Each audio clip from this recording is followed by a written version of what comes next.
আসসালামু আলাইকুম বন্ধুরা। প্রকৃতি এমন আমাদের খাবার দাবার দিয়েছে যেগুলির গুণগান না জানার জন্য আমরা ব্যবহারে আনতে পারি না। যেমন খেজুরকে সুপারফুড বলা হয়, কারণ এর মধ্যে প্রচুর পরিমাণে calcium, potassium, iron, fibre, vitamin B, zinc থাকে। তাই আমরা যদি নিয়মিত 2 বা 3টে করে খেজুর সেবন করি, তাহলে আমাদের শরীরের কিছু আশ্চর্য উপকারিতা দেখা যায়। দেখে নিন বন্ধুরা, কী কী সেই উপকার আমাদের শরীরের হয়।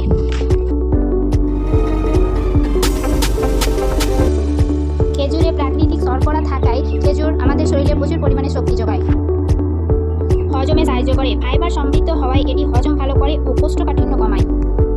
হার্টের স্বাস্থ্য রক্ষা করে। এতে পটাশিয়াম থাকায় হার্ট আমাদের ভালো রাখে ও হার্টকে সুস্থ রাখে। রক্ত স্বল্পতা দূর করে। খেজুরে প্রচুর পরিমাণে